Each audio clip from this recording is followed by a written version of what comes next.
If you're here today, it's because you're curious about self-publishing. You're probably wondering what it's like and what kind of revenue you might expect. Will you be able to break even? I thought about doing this video many times over the last couple months, and every time I did, when I scripted it out, it was just too long. And it was so much of me telling and not showing. Writing jokes.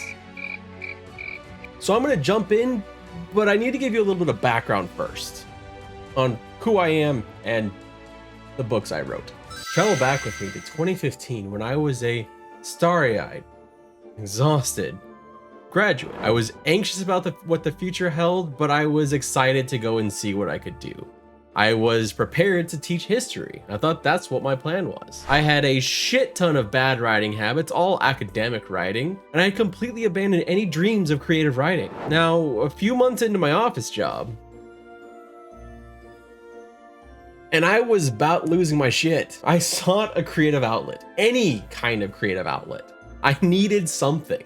So on my lunch breaks, I started to write. With Hamilton as my soundtrack, I wrote what came to me. What was the thing that I was getting interested in? I was originally going to be writing some kind of alternative history, kind of like The Man in High Castle. What would have happened if the British had won the Revolutionary War? Wouldn't that be interesting? And coming from a background of having a British mother and an American father, it was interesting to me. But then I had some kind words about my writing. Friends, co-workers, people saying that, hey, maybe you should pursue this, see what you can do. And those kind words, they kind of led me to the best and the worst decisions I ever made. Best, to write, and the worst, to publish it. Well before I was ready. I published my book, Ember, but not only did I publish it without an editor. Don't do that. Please never do that. I have a whole video on this channel about why you need an editor, and this garbage, where I spent more money on the cover, more money on the cover than editing, this is a reason. And look how thin this is. Look at this. I mean, granted, the size of the book doesn't matter that much. It's more the motion of it's the content, right? It's the quality of the content of the book. But still, this book is tiny. Anyway, I thought my rounds of self-editing and the editing help of my friends was going to be enough. It wasn't. And cue the self-loathing, I had pulled that book within a couple months of having it edited and out there and published for anyone to purchase. And some people did. Actually, a fair number of people did. Too many people. So I did my best to erase Ember from existence, and this is honestly one of the few copies that still exists, and it's, yeah. And what I did then was embarked on an actual journey of kind of self-discovery. I took courses on how to write, and I found myself an editor, and a tremendous editor. And with that, I actually published my first book. I'm calling it my first book because the other was a piece of shit. And technically it is the same first book because Rise is Ember. It is the first book expanded. This book went on to be a finalist in the Ozma Fantasy Fiction Awards and won first place in a award contest in 2021. I have tried being exclusive to Amazon. I have tried being wide and putting it on places like Barnes & Noble, Kobo, Apple Books, all over the place. I have tried multiple different ways of generating word and buzz about the book. I have sought out book bloggers. I have tried to get it in newsletters. I have paid for newsletters. I have done Amazon advertising. I've done Twitter advertising. I've even dabbled in YouTube advertising. There's a trailer for it here on this channel. I've tried giving away free copies. I've tried multiple discounts. Speaking of discounts, I was planning on doing a discount next week, starting on the 19th of October. But with the launch of this video, I'm just gonna go ahead and start the discount today. So if you use the links down below, you can pick up my book for 99 cents. And my book I am proud of today, not because of the award, but because it is professionally edited by the wonderful JMR Literary Services, who I actually did an interview with on this channel. But that's a little bit different than knowing how it's done monetarily. And that's what the point of this video is. It's to kind of explain what has happened over the course of this time period and how much money I've made as a self-published author in that time frame.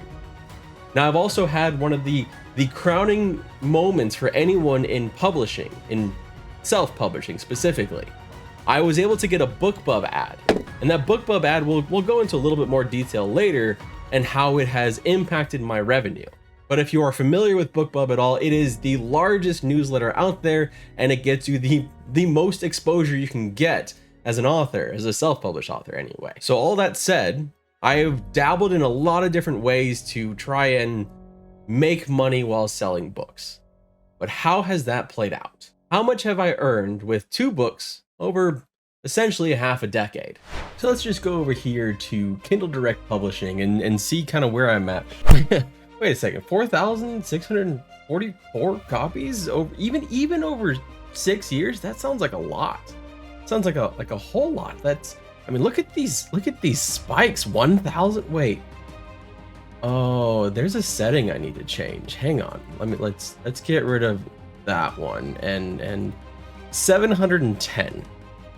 That's yeah, that's about right. So over here we have where I made my mistake and published Ember, and then shortly thereafter, right about here is when I pulled it. So from May to August, I pulled it.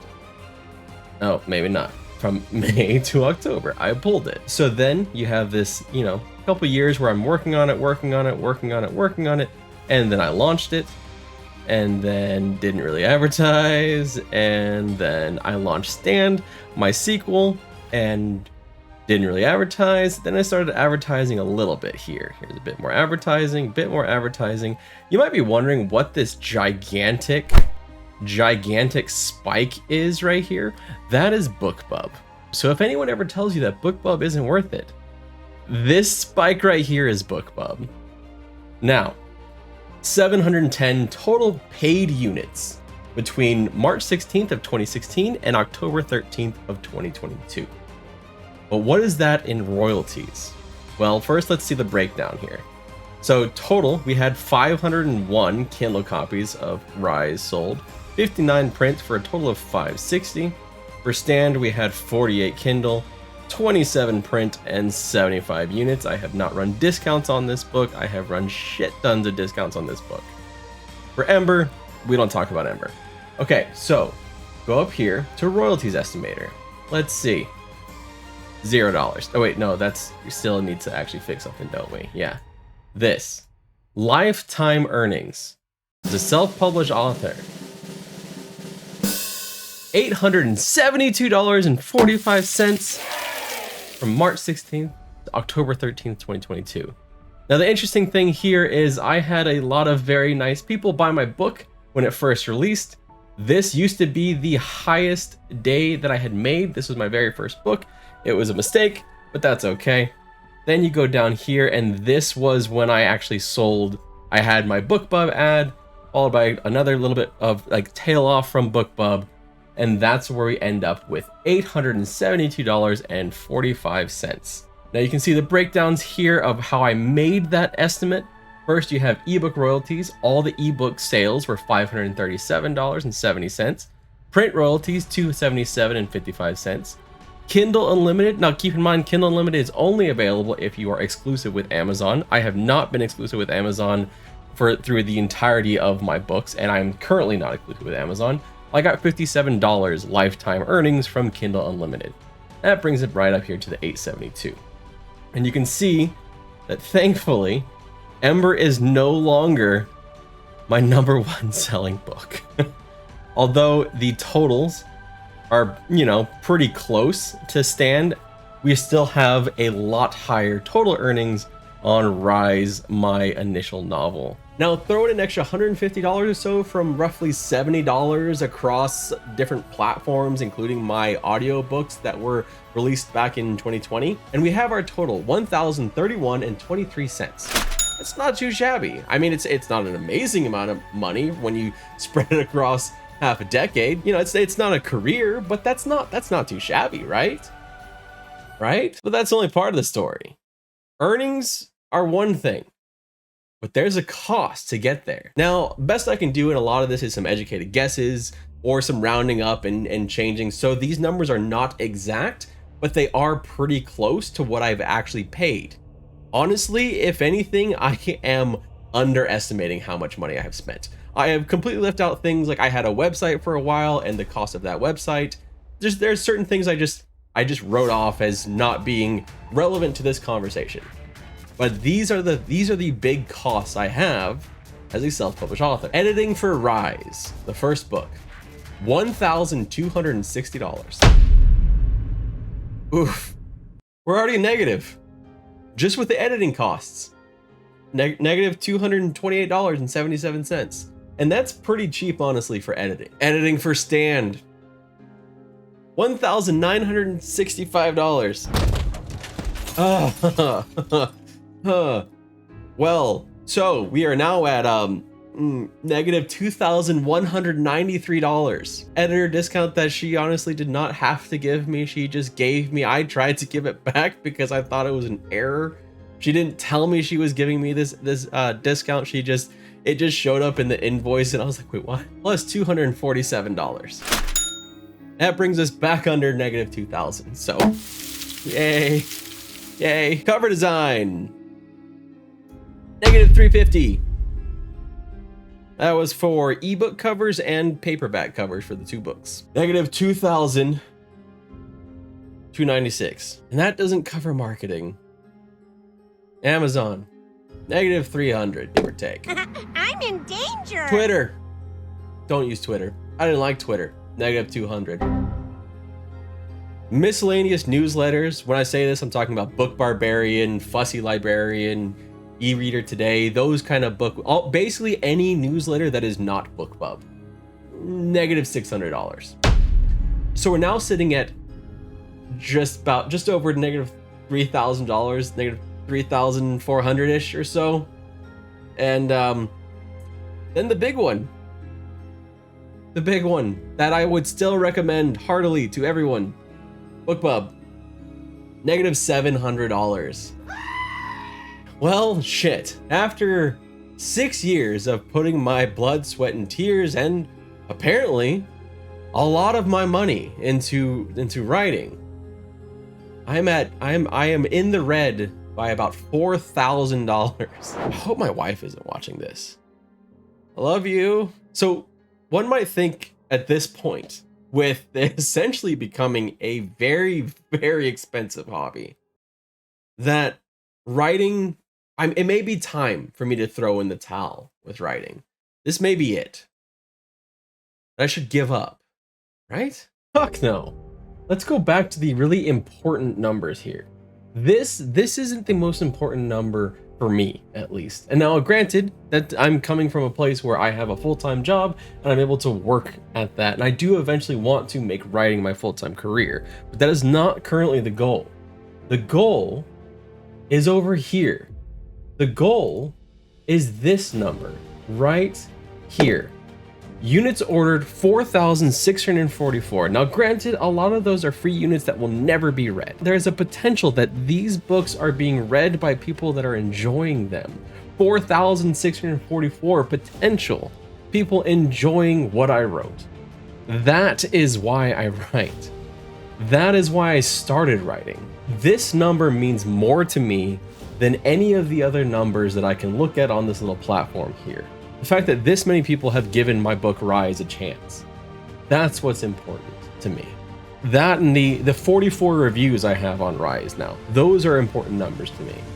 Doesn't matter if I would love for those numbers to be more.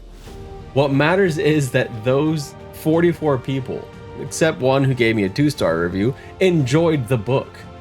It matters that these 4,644 people were able to download the book and have it ready for them whenever they want to read it. That is what really is the most important thing. Getting it out there, because I know how important it was for me to be able to have that. How important it was for me to have an escape. And how important it was for me to be able to journey into another world for a little while. To not think about things in this world. That is what books did for me, and the fact that I am able to do that for other people, that's the important thing. That is why I write, and that is why I will continue to put money into this. That is why I will continue to publish books. That is why I do this. There are some mistakes I made in the writing process. There's a lot of them, and a lot of this channel is devoted to trying to help people avoid those mistakes that I went through. So that's why in this video here, I want to give you some timely advice if you are considering publishing soon. Thank you so much for watching. I hope you enjoyed the video, and I will look forward to seeing you again sometime soon.